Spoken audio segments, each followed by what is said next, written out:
Philippines. Tumayo kay nag-charge CP ko. Tumayo kay nag-charge CP ko. Kaya pala, nag-charge ka while doing, watching me. Magkano back ko lang? 7K. 7K. I need 7K for my quota. Di ba lucky pa?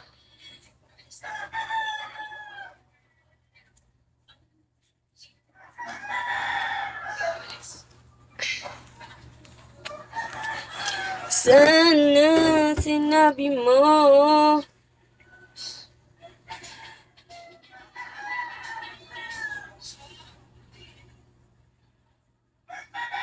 Ngunit sa huli.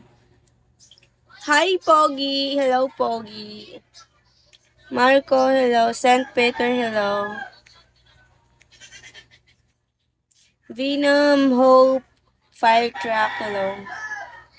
Ngunit sa huli.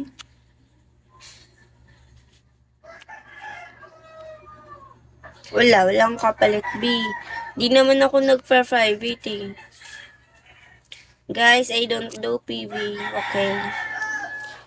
Makuha man ng quota or hindi, okay lang. Basta, I don't do PV, guys. Sorry. Hi, Mati. Zelong, hello. Ngunit sa huli. Hi, Iyok. Hi, Iyok. Iyok. Hi, Iyok. Sandy, madami talagang naglalaro ng ML. Sim. Hi, Dai. Hi, Pap. Maki, hello, Maki. Ang ganda mo, Sim. Kahit tulog, kahit kakagising lang. Ha?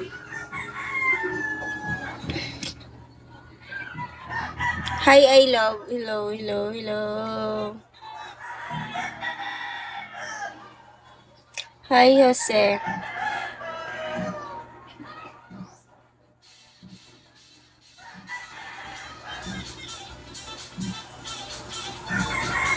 Hi, Pablo. Hi, Kapki. Sander. Sunset pala, Sunset. Kala ko si Sander sa Sunset pala. Nalaman ko na kayo na pala ng best friend ko.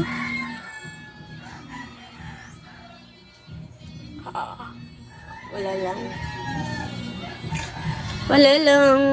Tinay ko lang. Kanatago ora kay dagan kayo gasulod sa imuha live gasit. Gasit, Erika? Ha?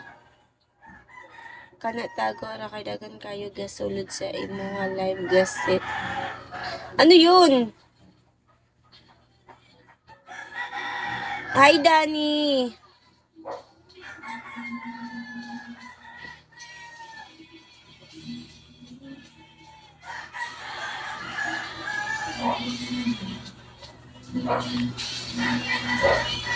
Hi, Jupay! Danny, hello.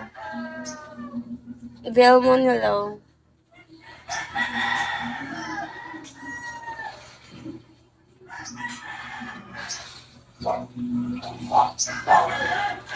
I wish I could go back to that baby.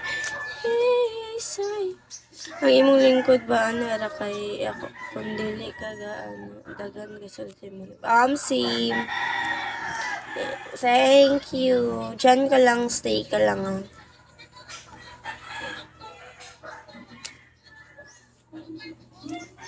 PM ako sa Bigo. Wag na kayo mag-PM, guys. Di ako magre-reply.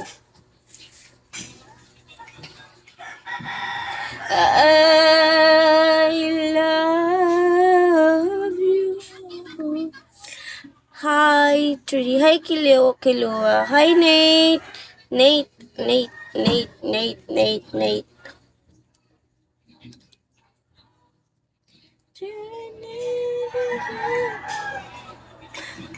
Kamusta na pala? Hi, Katarsi.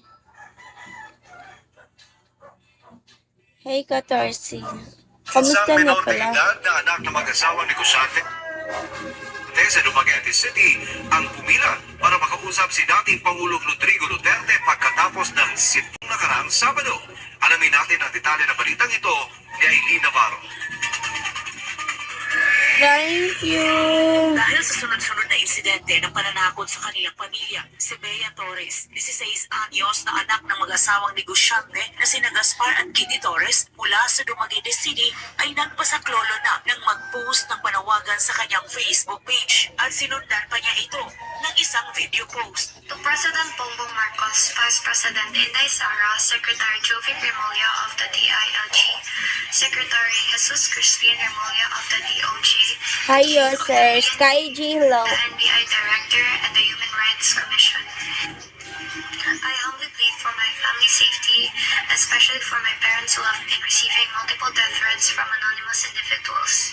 I sincerely hope that your positions as political leaders can ensure our family's safety and bring us peace. I kindly ask that our security not be taken away as we still face possible attacks. Good morning, Sky G. Safe would mean a lot to you, please.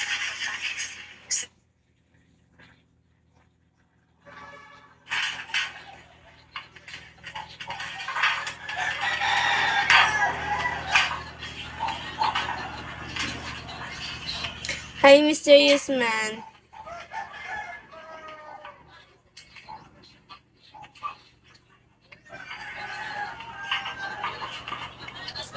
Guys, kailangan ko ng oras. Di po ako nakakote sa oras ko. I love...